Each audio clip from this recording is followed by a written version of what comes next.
निश्चित तौर से मैं आपको बताना चाहूँगा कि जो गरीब तबके का वर्ग है, जिनको सचमुच काम धंधे कुछ भी नहीं, जिनका घर बराबर नहीं, रहने के लिए नहीं और धंधा करने के लिए उनके पास जगह नहीं है, तो हॉकर्स एक धोरण हॉकर्स के लिए गवर्नमेंट ने बनाया है, एक नीति बनाया है।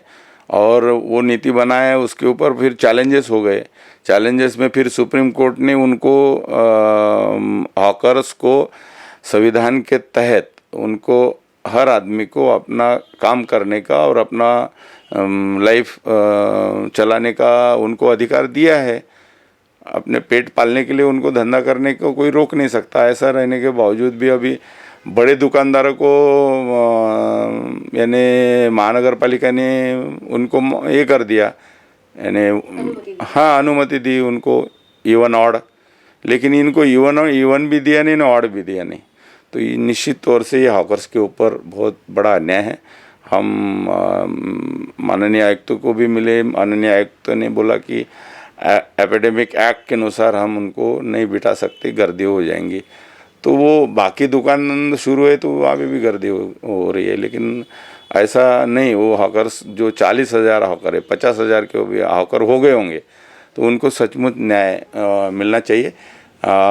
इसलिए हम सरकार को भी आगाह करें, सरकार को विनती कर रहे और महानगर पालिका को भी हमने निवेदन दिया है, निश्चित तौर से जल्दी उनको ये कार्रवाई से मुक्त करना चाहिए। सचमुच उनकी परिस्थिति बहुत गंभीर है। जो रास्ते के ऊपर दो झोले लेके जो धंधा करने वाले अपना परिवार को पाल रहे हैं, वो परिवार को पालना मुश्किल हो गया है। हमने कलेक्टर को भी निवेदन दिया, माननीय कलेक्टर महोदय ने उनको कुछ लोगों को रेशन कार्ड के ऊपर उनको धान्य देने की बात कही है।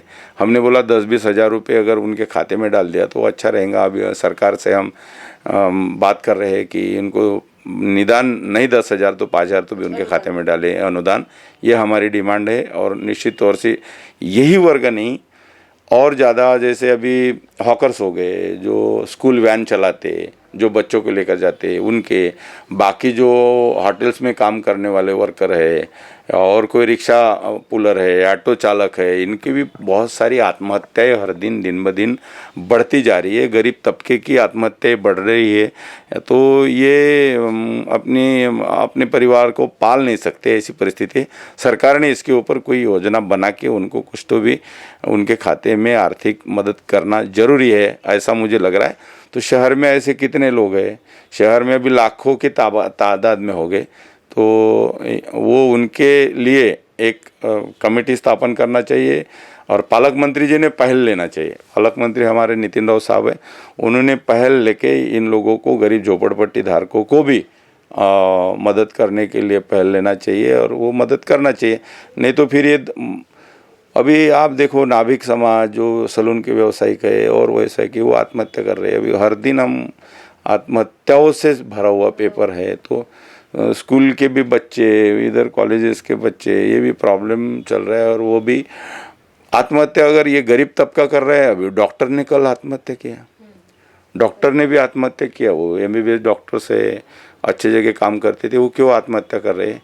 तो दिन ब दिन ये दिनचर्या बदलती जा रही है लोगों को, और जिंदा नहीं रहना चाहिए ऐसी लोगों की धारणा हो रही है। तो ये इसके मानसिकता हो गई। तो निश्चित तौर से ये कहीं ना कहीं रुकना चाहिए सिलसिला। केंद्र सरकार ने भी इसके तरफ ध्यान देना चाहिए, क्योंकि सारा पैसा यहाँ से GST के माध्यम से पूरा पैसा राज्य सरकार का केंद्र सरकार के खाते में जमा हो रहा है, करोड़ों रुपए। हमारा ये कहना है कि निदान यानी वो 10,000, 12,000, 11,000 करोड़ रुपए, लाख कोटि का फाइनेंस महाराष्ट्र गवर्नमेंट केंद्र सरकार को GST के माध्यम से दे रहा है।